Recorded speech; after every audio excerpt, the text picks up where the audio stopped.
takkan pernah kita bisa lillahi ta'ala, meskipun niat-niat sudah kita kumandangkan, tapi yang jadi Tuhan masih diri kita, di hati kita. Semua percuma saja, dan semua hanya sia-sia saja, dan semuanya hanya mimpi. Mimpi aku adalah manusia, mimpi hidup ini adalah milikku, mimpi badan ini adalah badanku, mimpi aku adalah manusia yang bernama Abdul Halim, mimpi aku sebagai ayah dari anak-anakku, mimpi aku sebagai istri dari istriku, mimpi, dan semua apa yang kulakukan selama ini hanyalah mimpi, mimpi doang, mimpi saja. Itulah di dalam mimpi kita ditunjukkan bahwa di dalam mimpi kita tak punya peran apapun, dan tak bisa kita memilih peran-peran yang kita perankan kecuali Allah yang memilihkan. Jadi benarlah bahwa ruh itu hanya ahad tunggal, tak ada roh lagi. Tak ada roh kecil, tak ada roh besar. Roh itu ahad, yang menghidupi, yang mengurusi seluruh makhluk dan seluruh manusia. Maka sangat sulit sekali bagi diri kita, bila diri kita masih ada, sulit untuk menyatu kembali kepada Allah. Kecuali kita hanya kembali kepada iblis dan setan yang selama ini kita anut sebagai pemimpin-pemimpin kita untuk jauh dari Allah, untuk selalu syirik kepada Allah, untuk selalu menyerupai Allah, untuk selalu ingkar kepada Allah, untuk selalu selingkuh dari Allah, dan untuk selalu mensekutukan Allah saja selama ini. Jadi sia-sialah ibadah kita. Jangankan ibadah-ibadah kita, jangankan beragama kita, jangankan kita bertuhan selama ini, hidup kita saja, badan kita saja selama ini hanya sia-sia saja, bila yang jadi Tuhan di dalam hati kita masih diri kita, bila yang wujud di dalam hati kita masih diri kita, bila yang hidup di dalam hati kita masih diri kita, bila yang berkuasa atas diri kita masih diri kita. Semuanya percuma saja, karena kita sudah mengaku-ngaku jadi Tuhan, kita mengaku-ngaku jadi Allah tanpa kita sadari selama ini.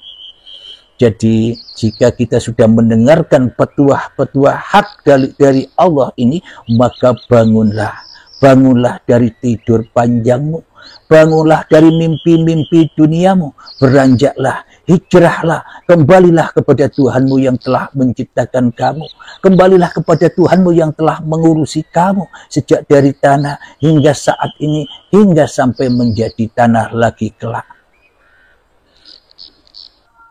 Kita lanjutkan, dia tidak mengantuk dan tidak tidur. Kadang ada sahabat yang bertanya, Kang Mas, bila hidup ini Allah, bila aku tidur berarti Allah kan juga tidur. Bila hidupku ini Allah, bila aku makan Allah berarti butuh makan. Bila hidup ini Allah, bila aku sholat berarti Allah nyembah Allah, yang sholat Allah, yang disembah Allah. Itu bagi sahabat-sahabat kita yang masih baru mengenal, baru memahami kajian-kajian di uripe Allah ini. Jadi Allah tidak mengantuk dan tidak tidur, maknanya bagaimana? Coba kita hayati, kita resapi ketika Pak Dalang memainkan wayang-wayangnya. Ketika ada peran wayang di pagelaran itu, kemudian wayang yang satu tidak dipermainkan, sang dalang memainkan wayang yang lainnya. Itulah yang dimaksud tidur, ditidurkan wayangnya, kita diistirahatkan oleh uripe Allah supaya sehat, supaya tidak capek, supaya panjang umur. Semuanya demi kita sendiri, bukan demi Allah. Allah tak butuh apa-apa, karena Allah lah yang memerankan seluruh manusia dan seluruh makhluk di alam raya ini. Ketika kita tidur, yang bangun masih banyak. Kalau hidup ini Allah, kalau aku tidur berarti Allah tidur. Bila hidup ini tidur, Allah tidur, berarti serentak tidurnya jamaah. Bila aku tidur, manusia di seluruh Indonesia, manusia di seluruh Rusia, manusia di seluruh Arab, manusia di seluruh dunia, serentak jamaah tidur semua. Hayawan-hayawannya tidur semua.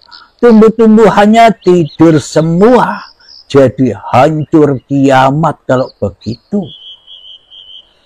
Jadi Allah mendiamkan hambanya, menidurkan, dan Allah memainkan, menggerakkan yang lainnya. Ibarat begini, untuk mudah pemahamannya.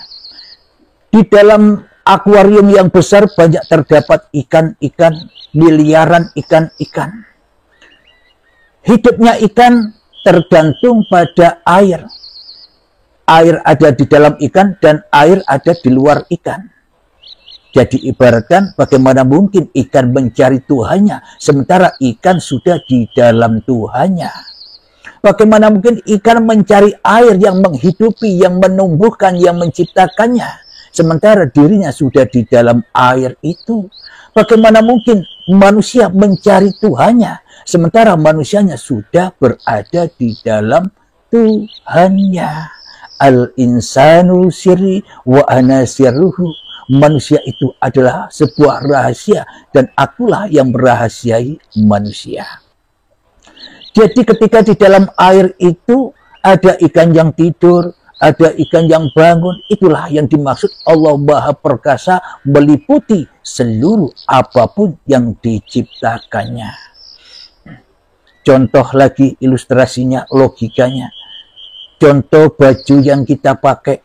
Jadi baju yang kita pakai ibaratkan wayang, ibaratkan bayanganku. Tanpa aku bajuku tak ada. Dengan aku bajuku bisa ngapa-ngapain, bisa ikut ngaji begini. Tapi baju yang lainnya tidur semua di dalam almari. Baju yang lainnya dicuci atau dijemur. Nah, itulah yang dimaksud uripe Allah meliputi seluruh makhluk-makhluknya. Jadi, bila hidup ini Allah, maka Allah berkuasa atas seluruh makhluknya. Entah ketika kita ditidurkan, ya juga dikuasai Allah. Ketika kita dibangunkan, ya juga dikuasai Allah. Ketika kita didudukkan, ya juga dikuasai Allah. Ketika kita diberdirikan, ya juga dikuasai Allah. Ketika kita sholat juga dikuasai oleh Allah.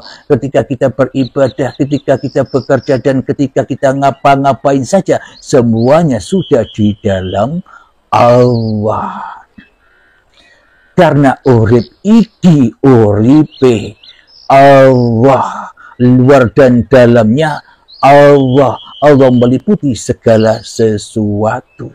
Inilah yang dimaksud energi nafsiyah. Inilah yang dimaksud ruhullah tunggal.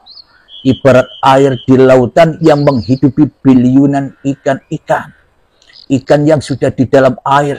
Seluruh makhluk yang diciptakannya sudah berada di dalam penciptanya sendiri. Bila tak ada penciptanya, bila Allah di atas langit, bagaimana mungkin kita bisa hidup?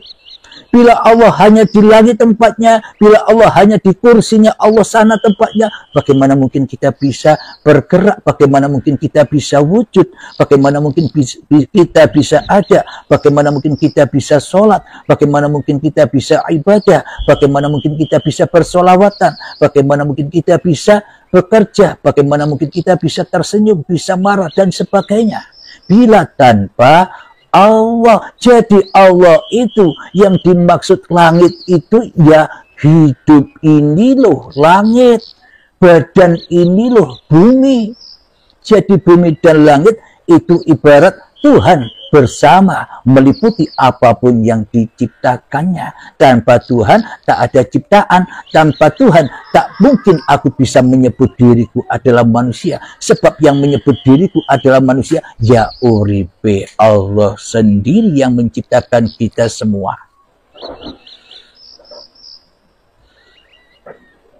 Miliknya lah apa yang ada di langit dan apa yang ada di bumi. Apa maknanya? Miliknya Allah lah hidup ini, milik Allah lah badan ini. Inilah yang dimaksud dohir batinnya Allah. Ini semua akan nyata, akan gamblang, akan nampak kewujudannya ketika kita sudah tak wujud lagi di hati kita, ketika kita sudah terbaiat kembali kepada rahmatullah, maka yang ada hanyalah Allah sahaja.